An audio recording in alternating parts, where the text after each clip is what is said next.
Good morning. Today is September 18th.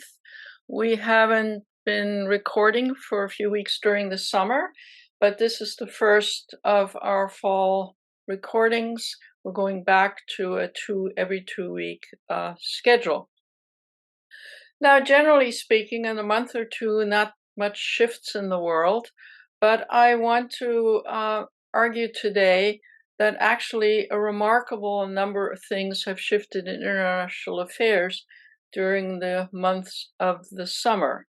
To some extent, new issues have cropped up, but also old issues have been reignited or reconsidered, etc.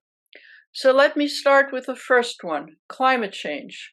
We've been discussing climate change for some years, and scientists certainly have warned us about climate change. But you probably have noticed that the number of climate-induced crises this summer have been startling and historically a first. First of all, there are incredible temperature changes. Even in this country, you probably have noticed that the city of Phoenix has had over 100 degrees, often 110 degrees temperature for weeks on end. Many other parts of the country have had heat waves.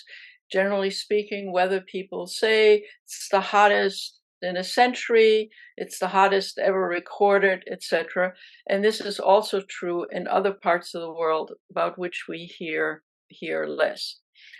Second of all, we have had global crises in rainfall, both in terms of absolute inches of rainfall, but also inches of rainfall in a particular short period of time.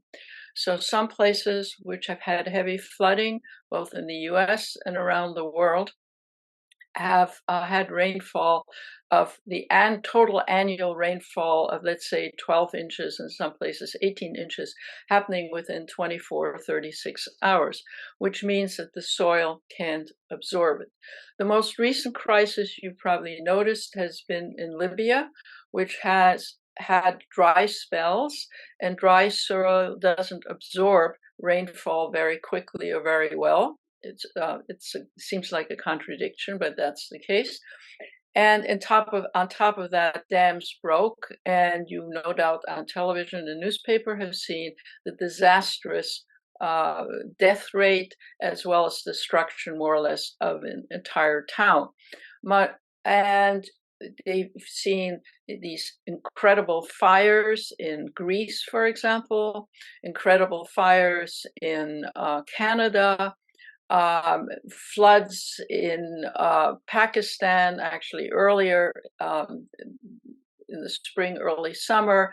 1/3 of the country was flooded, etc. So it's noticeable, both if you live in different parts of the world and or the United States, as well as if you just look at the news, the acceleration of climate-induced disasters have accelerated past anything anybody imagined would happen in this particular year.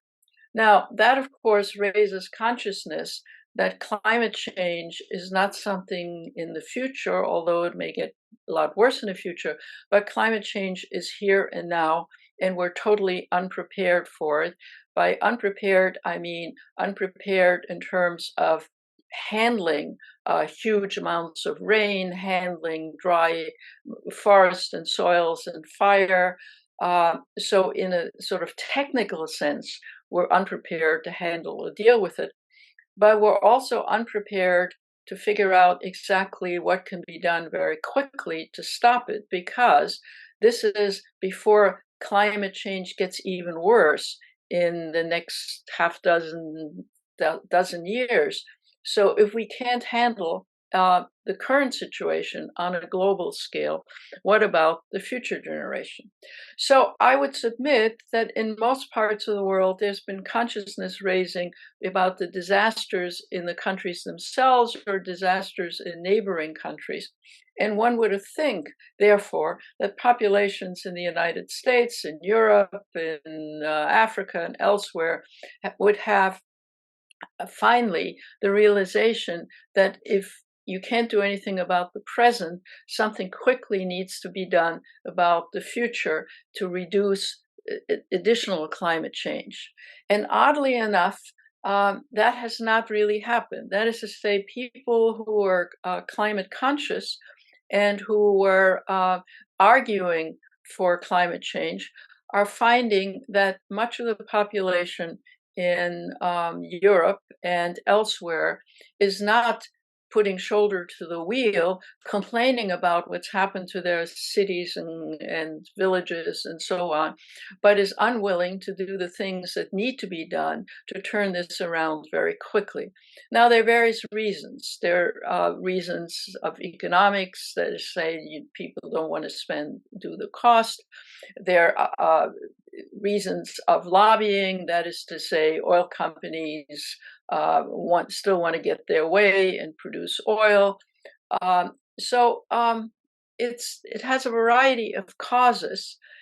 And one of the main causes of interest to those of us interested in politics is that the bad situation that people are experiences in their own countries or own cities, as well as internationally, is leading not to enlightenment of a large portion of the population, but anger and, in a sense, right-wing support of those who are either in denial or in any event don't want to spend public monies to do anything about it. I'll get back to this point when I go to the next topic. The next topic, somewhat related, but also seeing big, sizable shifts this summer, has to do with emigration or immigration. That is to say, large numbers of people, whether it's in Latin America, whether it's in Asia, whether it's in East Europe, it has slight different causes, are trying to leave their countries and move to countries where they have more opportunities, more hope, more reason to survive. Whether this is farmers or whether this is citizens unhappy with their authoritarian government, it's a mixed bag. But it does mean that millions of people are actually on the move, wanting to go from one country to another. The U.S. has the border problem, right, which we'll get back to in a minute. Other countries, Italy and other countries, have, the problem of ships arriving in the coastal places in Italy, ships arriving in Greece, people drowning at sea because ships are overcrowded. Refugee camps are filled to the brim, whether it's in New York City or whether it's in Greece or Italy or anywhere.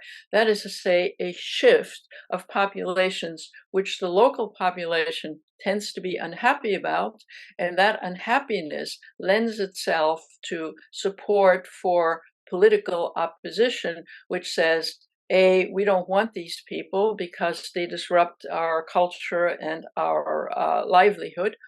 And also, the many countries which were fairly homogeneous, especially in Europe, Nordic countries and so forth, which were always considered to be, politically very liberal, are saying to themselves, Sweden has changed. We're 20% of Swedes now are from Somalia and Ethiopia and other places. It's changing our society, it's changing our culture, and we don't really want it or appreciate it.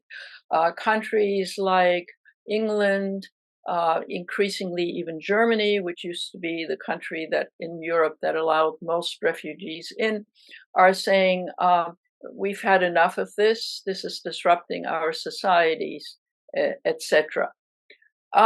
So immigration, which is partly caused by climate change, but also caused by economic circumstances, is raising havoc politically in many countries. So before I move on to other topics, let me say that a combination of climate change and immigration has produced a big right-wing movement in otherwise, up until now, democratic societies. It is shocking that Germany now has 20% of its voters voting for an extreme right-wing party. It is true that in Scandinavia, in the rest of Europe, right-wing parties are being supported in a larger and larger percentage of people. Why? Because they seem to have answers. Let's stop all of this. Let's go back to a previous time.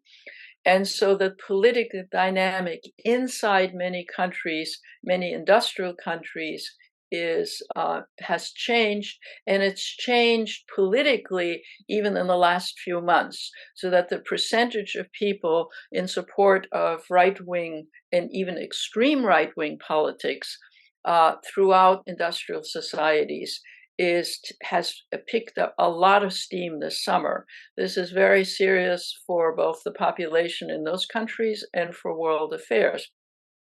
And my argument here is that a combination of climate change and immigration are not wholly, but largely responsible for these shifts. So then, the escalation, or at least the continuation of the war in Ukraine, has of course also added to millions of Ukrainians leaving in Poland and East Europe and so forth. So the East European countries, for example, Poland, which were quite hospitable to Ukrainian refugees, which they thought would be temporary refugees, about having refugees. So what I'm saying is not necessarily that the numbers are shifting a lot, but rather that the percentages of people moving around the world or trying to get in somewhere in the world has shifted and has accelerated during the summer. And we're in quite a different ballpark right now about what to do about the problem. Now, you know from reading and the news that, there's international law on who can claim asylum and who can't claim asylum. The asylum laws were struck up after the Second World War to prevent people from getting killed, for example, Jews in Germany, in any future kinds of conflicts, or other countries where people were at risk for their lives. But there were international asylum never covered economic refugees and people who just simply think life in their home countries is hopeless. And by the end of this summer, the situation is one in which almost everybody claims asylum.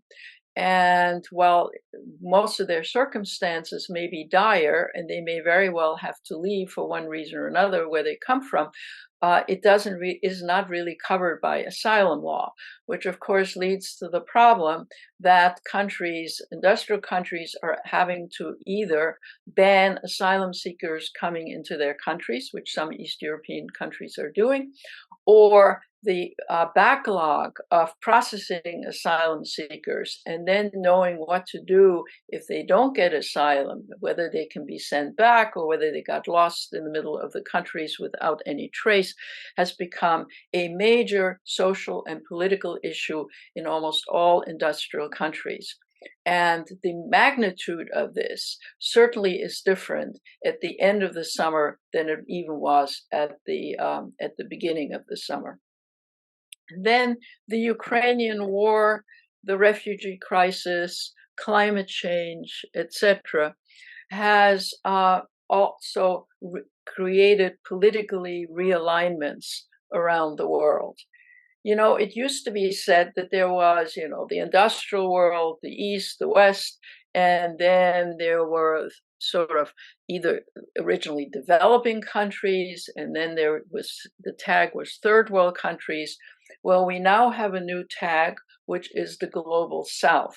And you might have noticed everybody is referring now to the global South. The global South is really everybody other than European industrial countries, but added to the global South are China and Russia, because Russia has aligned itself with the global South as being critical of Western European and American, Canadian societies. And Putin is fanning the flames to say, we're here to help you. as is China, so that there is a realignment, an international realignment, which on the one hand is now not bipolar but multipolar, but the polarity is really amongst industrial countries more or less, and some of the allies, and the so-called global south.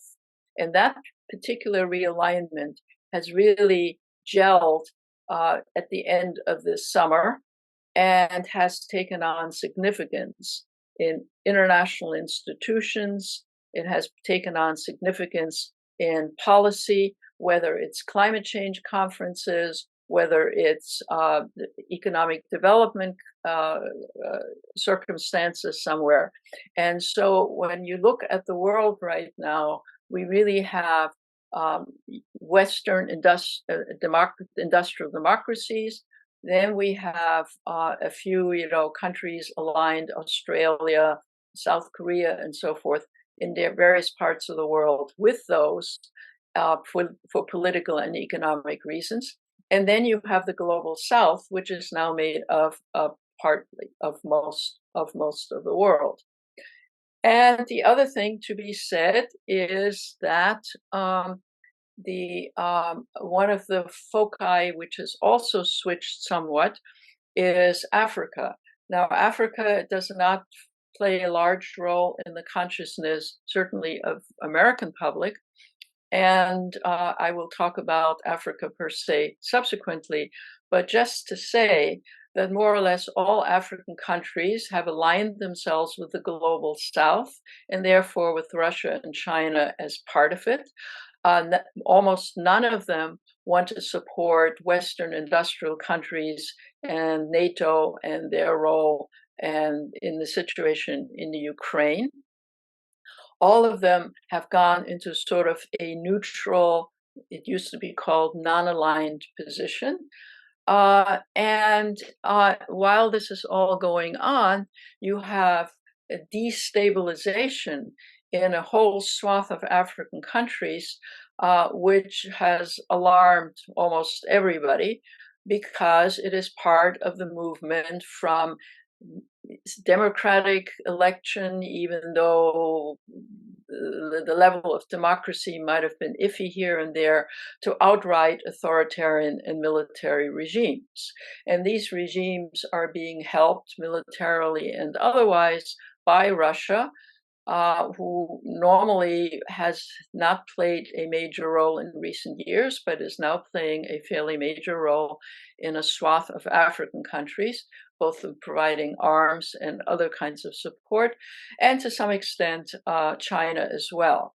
So that this huge continent, which we tried to ignore, which now has, about 1.5 billion of the world's population of about 7 billion, but is set in this century to probably constitute 20% of the world's population, has a kind of a new look about it. And the new look about it is overthrows of at least semi-democratically elected governments, or dictators. For example, the most recent in the country of Gabon, which is a very little country in equatorial Africa, where a dictator of 2 generations, actually of the same family, was overthrown. Now, you can say, well, okay, so some of these countries didn't have very democratic governments anyway, so what's the problem of having an overthrow of the government? Well, and have the military come in? Well, there are quite a lot of problems with that. First, it's a huge destabilization.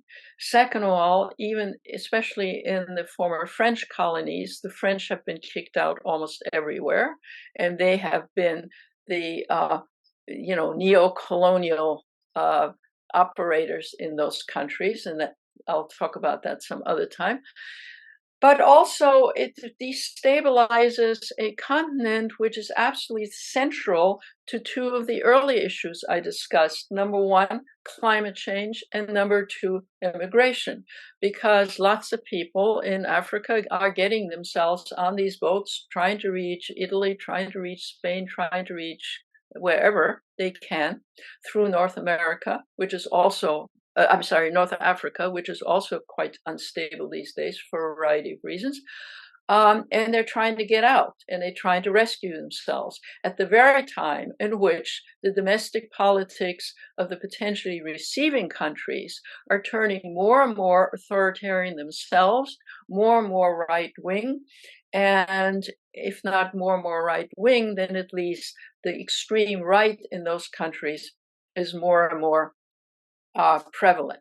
And that is scary, not just in terms of what's going on in some of those countries, but it's also scary in terms of, the future of what industrial democratic societies have to contend with or withdraw from. Let me just give you one illustration. India, right, which we celebrate. Modi came to Washington because India is democratic and it has elections. But if you look more closely, Modi is in fact a fairly authoritarian leader who's making changes that under normal circumstances one would think are quite anti-democratic. Journalists are getting jailed, clamp down on, opposition, discrimination against Muslims and other ethnic groups, trying to realign the politics of the country and so forth. So if one looks underneath the umbrella of, China, bad country, India, good country, one finds not that India currently looks like China, but certainly the idea that it's this pleasant democratic country is changing as we speak and has shifted again this summer. So that is another major shift. The concern, I think, is also manifested in international institutions, which under the best of circumstances over the last few years have weakened. That is to say, the role of the United Nations, the role of the International Monetary Fund, the role of the World Bank. So that is, those institutions have been weakened over some time in some years, and the reckoning has begun this summer when more seriously these international institutions have had to rethink themselves as to what role they should be playing. That's a positive development, but it's the development which is still in its embryonic form, and we can talk more about this again in the fall. So far, everything I've said is bad news, or whatever was going on in spring and early summer has continued to shift in many ways in an alarming political, economic, climatological, humanitarian way. So let me end today by saying there is a shift that is a positive development, and that also has been reinforced in the last few months. And that is NATO and the European Union. NATO has gotten its act together and has expanded, as you know, Finland, Sweden, etc. NATO is playing a major role in terms of Europe in general and the Ukrainian war in specific. And NATO has created a kind of support system amongst all its members, not just in its posture towards Ukraine and ways to help Ukraine, which is not a NATO member, and NATO is trying not to get involved, but it has led to each of the NATO countries examining themselves to see what kind of arms they need, what kind of institutional strengthening NATO needs, and what each of the members need to contribute. And that, I suppose, in terms of peace and tranquility and the betterment of the European military posture has shifted a lot. And countries which were not very diligent about paying 2% of their annual budgets towards NATO have now mostly stepped up. But even more importantly, NATO is trying to realign arms so that they are exchangeable amongst all the European countries as they get produced. The military is being trained across national boundaries, or at least is being trained in such a way that they can serve across national boundaries. So the developments of NATO as an international institution that is strengthening has certainly strengthened in the course of the summer. It's been a process, but it certainly has strengthened. The other thing is the European Union. The European Union, which is now, a fairly large organization, has also taken on additional roles, and to some extent is expanding its umbrella over European countries.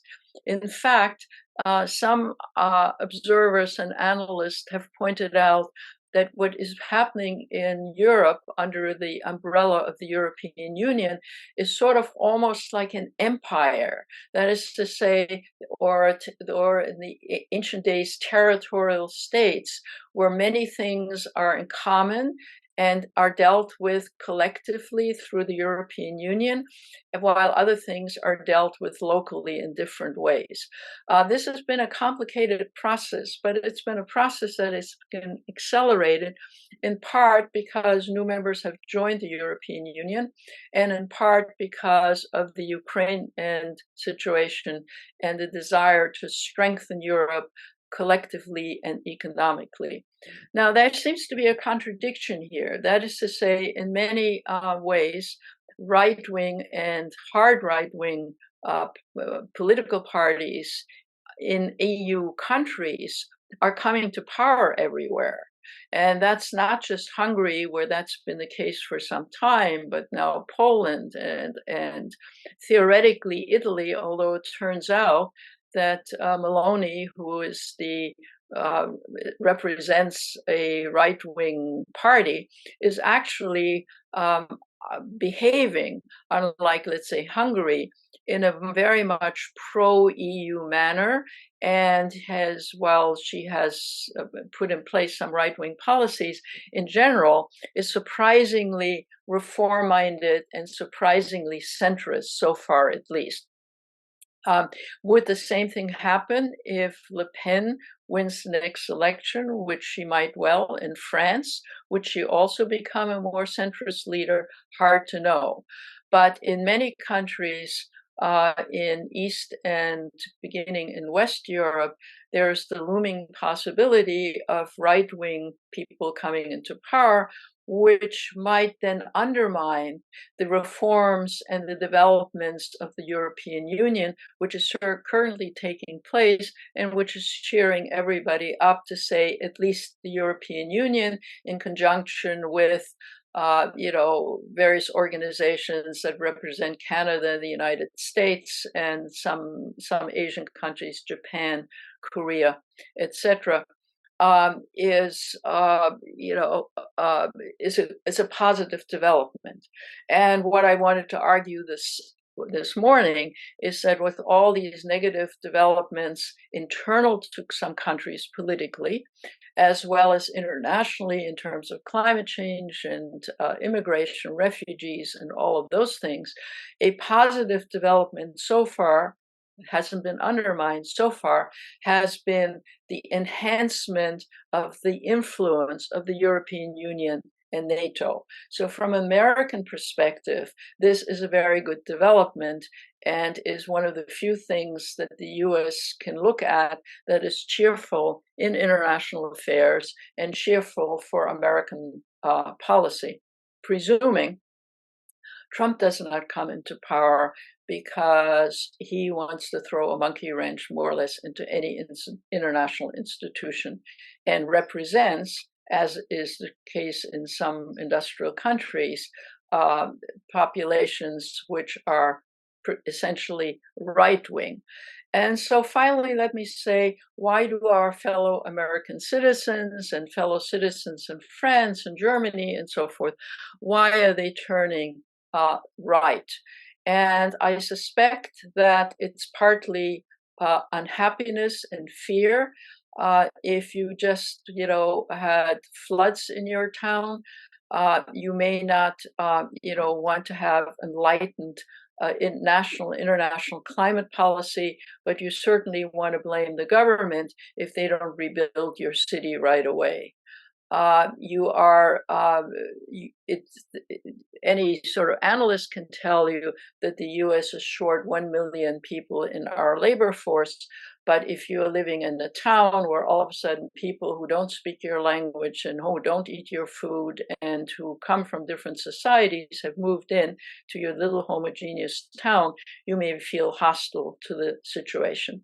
So people, I think, are experiencing locally the disadvantages of shifts in population, shifts in climate, and so forth.